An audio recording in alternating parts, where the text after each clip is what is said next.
So Sufyan, you will get 1 minute and your time starts now. നമസ്കാരം. ഈ തരത്തിലുള്ള ഒരു മാറ്റം തീർത്തും കേരളത്തിന് അനിവാര്യമാണ്. ഒരു സംസ്ഥാനത്തിനും ഇന്ന് നടക്കുന്ന യാഥാർത്ഥ്യങ്ങളിൽ നിന്ന് പിന്തിരിഞ്ഞോടാനാവില്ല. ഈ വാചകം പറയുന്നത് 8 വർഷങ്ങൾക്ക് മുമ്പ് വിദേശ സർവകലാശാലകളെ കേരളത്തിലേക്ക് സ്വാഗതം ചെയ്യുകയും അതിൻ്റെ പേരിൽ കൊടുത്ത പ്രതിഷേധങ്ങൾക്ക് ഇരയാകുകയും ചെയ്ത TP ശ്രീനിവാസനാണ് ഈ കഴിഞ്ഞ ബഡ്ജറ്റ് പ്രസംഗവുമായി ബന്ധപ്പെട്ട് ഇത്തരത്തിലുള്ള വാദം മുന്നോട്ട് വയ്ക്കുന്നത്. തക്ഷശിലയും നളന്തയും പോലുള്ള പുരാതന സർവകലാശാലകൾ അഭിമാനിച്ചിരുന്നൊരു രാജ്യത്ത് അന്ന് തന്നെ ചൈനയിൽ നിന്നും കൊറിയയിൽ നിന്നും ജപ്പാനിൽ നിന്നും വൈദേശികർ വൈജ്ഞാനിക സമ്പത്ത് ആർജിക്കുന്നതിന് വേണ്ടി ഇന്ത്യയിലേക്ക് വന്നിട്ടുണ്ടെങ്കിൽ വിദേശ സർവകലാശാലകളും വിദേശ രാജ്യത്തേക്കുള്ള നമ്മുടെ പലായനങ്ങളും തീർത്തും ഗുണം മാത്രമേ നമുക്ക് ചെയ്യത്തുള്ളൂ. ഐഷയുടെ 2020-21 റിപ്പോർട്ടുകൾ പ്രകാരം ഇന്ത്യയുടെ ഗ്രോസ് എൻറോൾമെൻറ്റ് റേഷ്യോ 27.1%. എന്നാൽ നാം സ്കൂളിലെ ഗ്രോസ് എൻറോൾമെൻറ്റ് റേഷ്യോയുമായി ഇത് താരതമ്യം ചെയ്യുമ്പോൾ തീർത്തും കുറവാണ്. അതിനർത്ഥം ഇന്ന് ഉന്നത വിദ്യാഭ്യാസത്തിനുള്ള സൗകര്യങ്ങൾ ഇന്ത്യയിൽ കുറഞ്ഞു വരികയാണെങ്കിൽ അതിനുള്ള സൗകര്യങ്ങൾ മെച്ചപ്പെടുത്താൻ തീർത്തും വിദേശ സർവകലാശാലകൾക്ക് സാധിക്കുമെന്നുള്ളതാണ്. Yes. Now Srikutan, you will get 1 minute and your time starts now.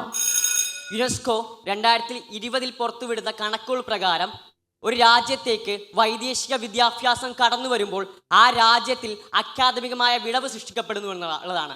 അറിവിൻ്റെ വിടവുണ്ടാകുന്നു എന്നുള്ളതാണ്. അപ്പോൾ ഈ അറിവിൻ്റെ വിടവ് ഇന്ത്യയെപ്പോലൊരു ക്ഷേമരാഷ്ട്രത്ത് ജോൺ റസ്ക് പറയുന്ന എല്ലാ മനുഷ്യന്മാരെയും ചേർത്ത് പിടിക്കാൻ കഴിയാതെ പോകുന്നൊരു കാലഘട്ടത്തിലേക്ക് നയിക്കുമെന്നുള്ളതാണ്. വിദേശ യൂണിവേഴ്സിറ്റികൾ വരികയും മുതലാളിത്ത ഫാസിസ്റ്റ് വ്യവസ്ഥയിലെ കമ്പോളവൽക്കരിക്കപ്പെട്ട വിദ്യാഭ്യാസ സംവിധാനം ഇന്ത്യയിൽ അടിച്ചേൽപ്പിക്കുകയും ആ കമ്പോളവൽക്കപ്പെട്ട വിദ്യാഭ്യാസ സംവിധാനം മുതലാളിത്ത രാജ്യങ്ങൾക്ക് തൊഴിലാളികളെ നിർമ്മിച്ചെടുക്കുന്ന ഒരു ഫാക്ടറിയായി ഇന്ത്യയുടെ ഉന്നത വിദ്യാഭ്യാസം മാറുമെന്നത് വസ്തുതയാണ്.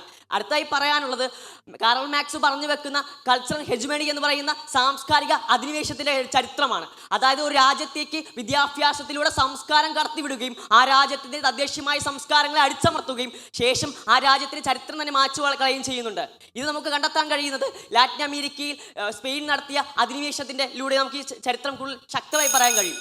യെസ്, രണ്ടുപേരുടെയും ഓരോ മിനിറ്റ് ഇവിടെ അവസാനിക്കുകയാണ്. We move to your debate session. Your time starts now. British ഹൈക്കമ്മീഷന്റെ കണക്ക് പ്രകാരം ഏകദേശം ജൂൺ 2022 വരെ ഏകദേശം 1,17,000 ഇന്ത്യൻ വിദ്യാർത്ഥികൾക്കാണ് UK വിസ നൽകേണ്ടി വന്നത്. ഇത്തരത്തിലുള്ള മാരകമായ ഒരു മസ്തിഷ്ക ശോഷണം നമ്മുടെ നാടുകളിൽ നിന്ന് നടക്കുമ്പോൾ വിദേശ സർവകലാശാലകളിലെ നമ്മുടെ നാടുകളിലേക്ക് ക്ഷണിക്കുക വഴി അവയെ ആകർഷിക്കുക വഴി തീർച്ചയായും ഇത്തരത്തിലുള്ള മസ്തിഷ്ക ശോഷണം നമുക്ക് തടയാനാവുകയും ഉന്നത വിദ്യാഭ്യാസത്തിന്റെ നിലവാരം കൂടുകയും ചെയ്യും.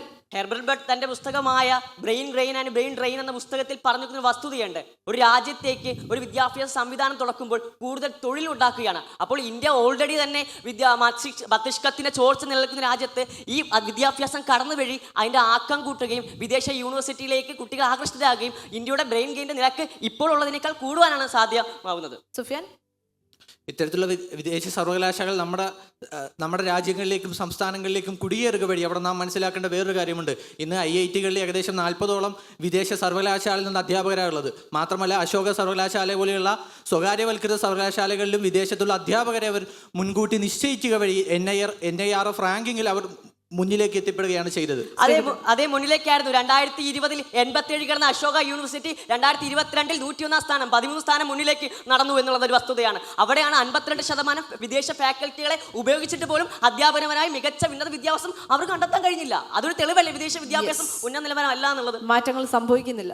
വൈദേശിക അധ്യാപകർ ഉപയോഗിക്കുന്ന നാം ചിന്തിക്കേണ്ടത് ഇന്ത്യയിൽ യഥാർത്ഥത്തിൽ ഒരു IIT പോലുള്ള പ്രമുഖ സ്ഥാപനത്തിൽ ശരാശരി ശമ്പളം എന്ന് പറയുന്നത് ഏകദേശം ഒരു 80,000-അടുത്താണ്. അതേസമയം ചൈന പോലുള്ള വികസിത രാജ്യങ്ങളിൽ $100,000 ശമ്പളം ഉയരുമ്പോൾ ഇത്തരത്തിലുള്ള സാമ്പത്തിക സ്രോതസ് നമ്മുടെ രാജ്യത്തിന് തനതായി മുന്നോട്ട് വയ്ക്കാൻ പറ്റാതാകുമ്പോൾ വിദേശ സർവകലാശാലകൾക്ക് അതിൽ വലിയൊരു സാധ്യത തന്നെ തുറന്നു കാട്ടുന്നുണ്ട്. പണം എന്നുള്ള വിദ്യാഭ്യാസം ഒരു സേവനമായി കാണേണ്ട ഒരു ആവശ്യഘട്ടം കൂടിയുണ്ട്. അപ്പോൾ പണം എന്നത് സ്വാഭാവികമായ ഒരു തത്വം മാത്രമാണ്. അതിലേക്ക് ഞാൻ കടക്കുന്നില്ല. അടുത്തായിട്ട് പറയാനുള്ളത് പ്രാദേശിക ഭാഷാവാദമാണ്.